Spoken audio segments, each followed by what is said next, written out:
Congress party ने प्रदेश सरकार पर कोरोना का आंकड़ा छिपाने लगाया आरोप। मुख्यमंत्री के नाम गैर इरादतन हत्या का मामला दर्ज किए जाने सौंपा गया ज्ञापन। मुख्यमंत्री शिवराज सिंह चौहान पर कोविड से हुई मृत्यु के आंकड़े को आमजन से छुपाने एवं प्रदेशवासियों को भ्रमित करने का आरोप लगाते हुए गैर इरादतन हत्या का मामला दर्ज किए जाने कांग्रेस नेताओं ने पुलिस अधीक्षक कार्यालय पहुंचकर एडिशनल एसपी को ज्ञापन सौंपा है। इसी बात को लेकर कांग्रेसी नेता व अन्य पदाधिकारी सोमवार को एसपी कार्यालय पहुंचकर ज्ञापन सौंपते हुए आरोप लगाया कि वर्ष 2021 के प्रारंभिक दौर में जैसे ही कोरोना की दूसरी लहर मध्य प्रदेश में दस्तक दी, वैसे ही प्रदेश में कोरोना पॉजिटिव मरीजों की मृत्यु का सिलसिला शुरू हो गया। हालांकि दूसरी लहर के शुरुआत में स्थिति इतनी भयावह नहीं थी। इधर कोरोना की दूसरी लहर आने के बाद मुख्यमंत्री शिवराज सिंह चौहान पर उपेक्षापूर्ण व्यवहार करने का भी आरोप लगाया गया है।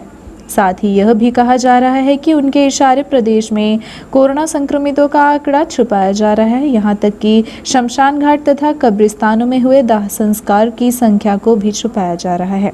इतना ही नहीं, कोरोना मरीजों के इलाज की भी समुचित व्यवस्था नहीं कराई गई, जिससे जगह जगह मरीज परेशान देखे गए और असमय काल के गाल में समा गए। इसके लिए सीधे प्रदेश के मुखिया जिम्मेदार हैं।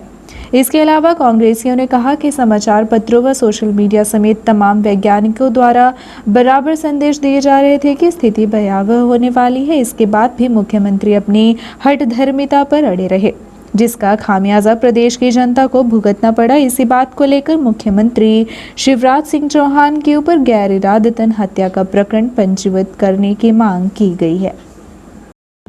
बहुत साफ है कि जिस तरीके से भारत सरकार के निर्देश में और खास करके मध्य प्रदेश सरकार के मुख्यमंत्री शिवराज के निर्देश में आदरणीय कमलनाथ जी के ऊपर मुकदमा दर्ज किया गया है, उसके खिलाफ में आज जिला कांग्रेस कमेटी और जिला कांग्रेस कमेटी के सभी सम्मानित सदस्य जो यहाँ पर उपस्थित हैं, नहीं भी हैं, उन सब की भावनाओं को हम लोगों ने व्यक्त करने के लिए यहाँ पर एक ज्ञापन दिया है और कहना ये चाहते हैं कि प्रजातंत्र में एक अधिकार हम लोगों का सर्वाधिक सुरक्षित रहा है कि अगर कोई चीज़ इस तरीके की आती है जो संविधान के कोई विपरीत चीज़ होती है, तो इन परिस्थितियों को फाइट करने के लिए, लड़ने के लिए निश्चित रूप से हम अपने संवैधानिक अधिकारों का प्रयोग करते हैं।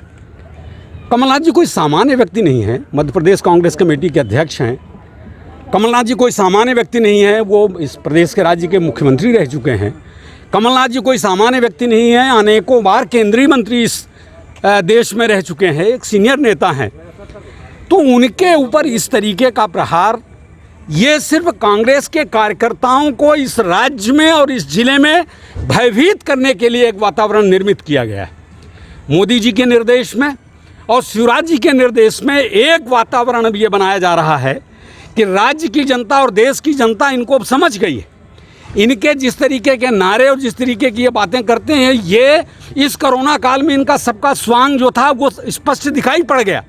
तो इसलिए अब उसको वो किस तरीके से मुद्दा छोपें, तो अब काम ये कर रहे हैं कि कांग्रेस जनों को प्रताड़ित किया जाए और प्रताड़ित करने के सिलसिले में अगर छोटे मोटे कार्यकर्ताओं को गिरफ्तार करेंगे, पकड़ेंगे, तो उसका मैसेज उस तरीके से नहीं जाएगा। तो कमलनाथ जी जैसे व्यक्तित्व के ऊपर अगर हम FIR लांच करेंगे तो अन्य कांग्रेस के कार्यकर्ता इसमें फिर भयभीत होंगे, डरेंगे। तो ये एक तरीके से मैनिपुलेशन है कि कमलनाथ जी को डरा दिया जाए, दिग्विजय सिंह जी को डरा दिया जाए, मध्य प्रदेश में बड़े नेता जो जिला कांग्रेस कमेटी और प्रदेश में पदाधिकारी हैं उनको डरा दिया जाए, तो फिर आगे चल करके हमारी जो मनमानी है, अभी हमारे साथी जो बात कह रहे थे, अध्यक्ष जी ने, भगत जी ने और मंगू भाई ने भी कहा है, इस बात को बहुत साफ कहा है ज्ञापन देते हुए कि एक तरफ तो नगर निगम में जो लाशें जल रही हैं उनका आंकड़ा कुछ और है, ग्रामीण अंचल पर जो लाशें जल रही हैं उनका आंकड़ा कुछ और है, सुप्रीम कोर्ट में भी हलफनामे कुछ और दिए जाते हैं।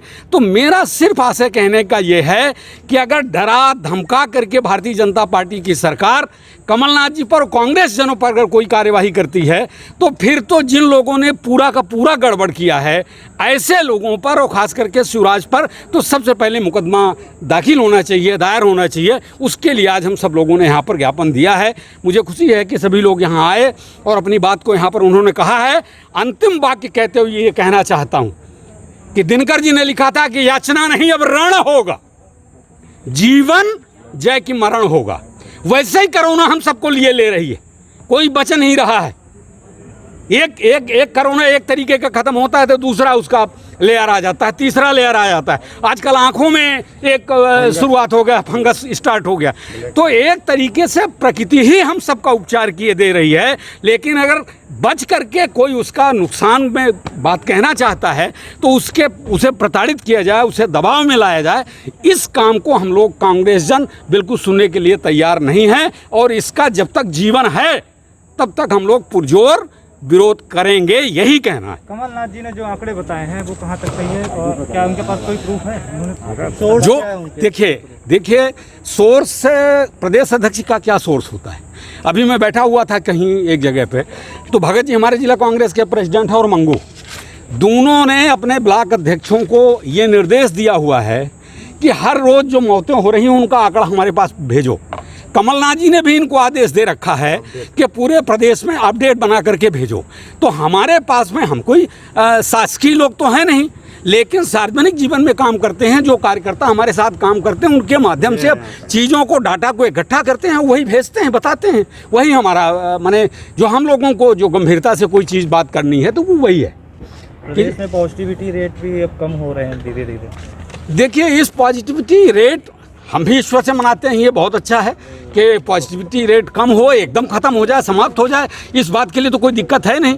लेकिन प्रश्न इस बात का है कि जिस तरीके से आंकड़े छुपाए जा रहे हैं, जिस तरीके से जो बातचीत करने में आप सब लोग सार्वजनिक जीवन में सब लोग, आप लोगों से ज़्यादा, प्रेस वालों से ज़्यादा कौन चीज़ों को नज़दीक से जानता है।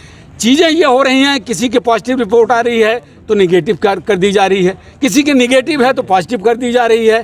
किसी तरीके का जो सर्वे हो रहा है, सर्वे कम से कम दिखाया जाए। तो एक तरीके से सबसे बड़ी बात जो है कि सरकार में जो विश्वसनीयता होनी चाहिए, कोरोना के इस काल में सरकार ने अपनी विश्वसनीयता को खोया है।